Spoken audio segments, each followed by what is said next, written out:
Hai para Niki user dan kaum ibu kaum pendendam, kalau FF dihianati oleh seseorang rasanya itu sakit banget. Bahkan hati-hati, ada orang yang tidak pernah bisa melupakan rasa sakitnya itu karena dihianati. Nah, mereka yang tidak bisa melupakan rasa sakit itu bakalan balas dendam. BTW, kalau udah balas dendam ngeri coy ya, apapun bakalan dia lakukan. Nah, karena itu gua mau membahas anime-anime dengan karakter utama yang dihianati dan bakalan melakukan apa saja untuk bisa mencapai balas dendamnya tersebut. Nah, apa sajakah anime-anime dengan karakter utama yang dihianati dan akan melakukan apa saja untuk membalaskan dendamnya? Tanpa basa-basi, Shinobi no Wajai Wawaru. Gankutsuou. Anime ini bercerita mengenai Albert Morsev yang berteman dengan seorang bangsawan asal Monte Cristo. Mereka ini bisa berteman karena pernah melalui kejadian-kejadian yang sangat aneh. Kayak mana tuh bang? Ya kayak lu punya HP ROG tapi mainnya FF, lu rakit PC Dewa tapi mainnya FF. Ya itu aneh banget sih. Albert pun mengundang kawan untuk hadir ke kediamannya yang penuh dengan golongan atas orang-orang Paris. Nah, di balik itu semua ternyata kawan ini memiliki motif tersembunyi yang tidak diketahui oleh Albert. Gun X-Sword. Balik ke tahun 2005, dimana kalian masih diproses nih sama ayah kalian. Untung aja nggak dibuang ke kloset sama bapak lu ha, tapi dimasukin ke anunya mak lu ha. Untung aja lu. Nah, di tahun itu muncullah anime yang bernama Gun X-Sword. Anime ini mengisahkan tentang Van, seorang pengelana yang memakai tuxedo dan topi koboi. Wah, keren banget dah dia ini. Di sebuah kota yang bernama Evergreen, dia ini berjumpa dengan wanita yang bernama Wendy. Ternyata kota itu sering diteror oleh para bandit-bandit. Tapi bandit-bandit di kota tersebut menggunakan sebuah senjata baja, yaitu sebuah robot yang bisa dikendalikan berukuran raksasa. Tetapi Van juga memiliki sebuah senjata baja miliknya yang bernama Dantus Day. Wendy yang menganggapnya pahlawan berjanji akan menjadi penggantinya. Tetapi sayangnya Van ini mengatakan kalau dia ini hanya hidup untuk satu tujuan, yaitu membunuh pria bercakar emas yang pernah membunuh penggantinya pada hari pernikahannya. Arslan Senki, bocah 14 tahun. Di anime sama zaman sekarang beda coy, beda banget. Ya elah, sekarang cuma bisa main FF doang bisanya ya. Ponakan gua udah bangga banget dia cuma bisa main Minecraft gitu. Sekarang main FF, ngechat gua cuma minta top up doang anjing. Mana ngutang lagi, tai. Arslan Senki adalah anime berlatar belakang di dunia peperangan. Diceritakan ada sebuah kerajaan yang sangat kuat dan tak terkalahkan yang bernama Pars. Kerajaan tersebut itu memiliki prajurit yang kuat-kuat dan jenderal-jenderal yang tidak bisa terkalahkan. Namun keadaan pun berubah. Kerajaan Pars diserang oleh kerajaan Lusitania dan akhirnya kalah. Tetapi ada satu jenderal yang berkhianat dan menjebak semua pasukan Pars. Nah, raja kerajaan Pars pun tertangkap dan menjadi korban dalam peperangan, yang notabene adalah ayah dari karakter utama. Hal ini menyebabkan kerajaan Pars kalah. Nah, karakter utama yang bernama Arslan ini berhasil untuk melarikan diri dan mulai membangun kekuatan baru untuk melawan tentara-tentara Lusitania dan sekaligus membalaskan dendam ayahnya yang mati dibunuh.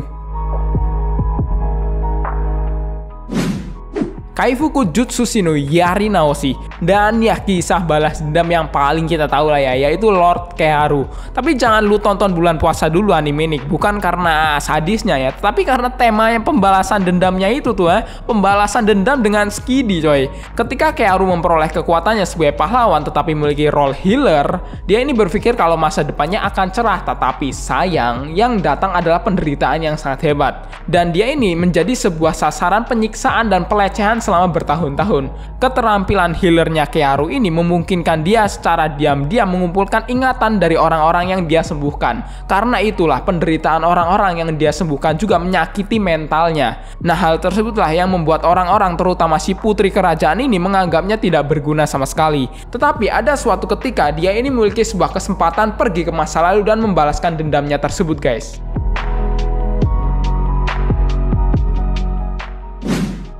Black Legend. Pernahkah kalian bekerja di suatu tempat tapi dianggap beban? Aduh, sekolah 12 tahun, kuliah bertahun-tahun, Jadi PNS malah dianggap beban dan akhirnya dibuang oleh perusahaan. Itu sakit banget sih.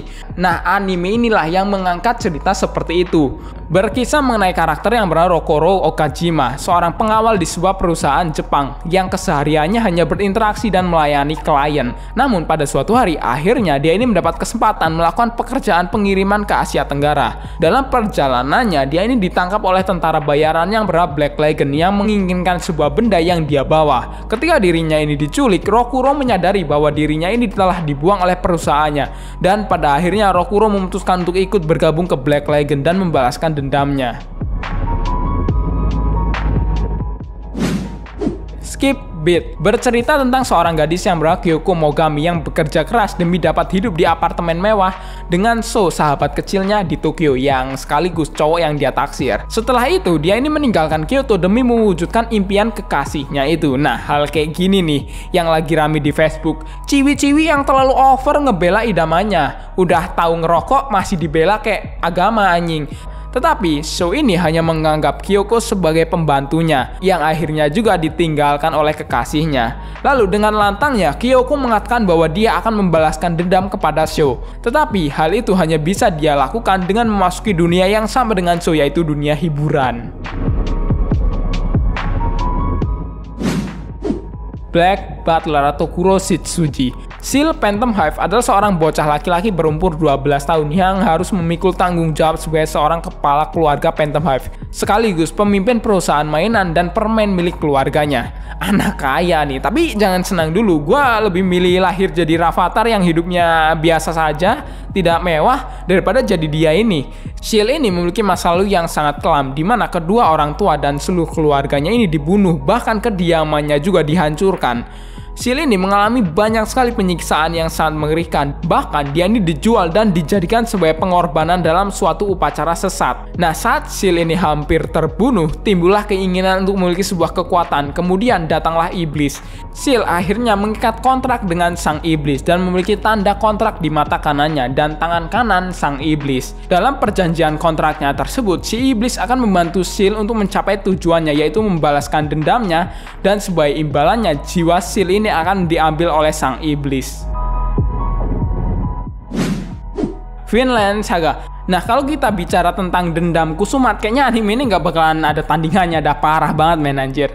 Nah, yang terakhir berasal dari anime buatan studio Queen Bee. Maksudnya Wit Studio, yang rumornya season 2-nya ini akan pindah studio dan ya pindah ke MAPPA. Menceritakan tentang seorang anak laki-laki yang bernama Thorfinn yang tinggal di Islandia dengan damai bersama dengan keluarganya di abad ke-11. Suatu hari ayahnya, Thor, mantan komandan Viking, dibunuh oleh tentara bayaran Viking yang dipimpin oleh Askelat.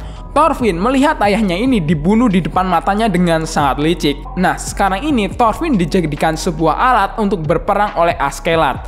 Nah, Thorfinn mau tidak mau harus mengikutinya dan sekaligus bersumpah untuk membalaskan dendamnya kepada Askelat. Di mana tahun demi tahun berlalu bersama dengan para tentara bayaran. Dia ini terus tumbuh menjadi seorang prajurit yang hebat dan kuat dengan tujuan satu, yaitu membunuh Askelat doang coy. Apapun akan dia lakukan demi membunuh Askelat. Bahkan saking liciknya si Askelat ini, Askelat memberikan syarat yang sangat sulit untuk Thorfinn agar bisa memberikan Thorfinn kesempatan untuk berduel dengannya. Nah, itulah anime-anime yang main karakter utamanya ini dihianati dan akan melakukan apa saja untuk membalaskan dendamnya guys. Manakah anime-anime yang menurut kalian paling kalian favoritin? Tulis ya di kolom komentar. Seperti biasa, thanks for watching this video. Saya User, yang undur diri, sampai jumpa di next episode.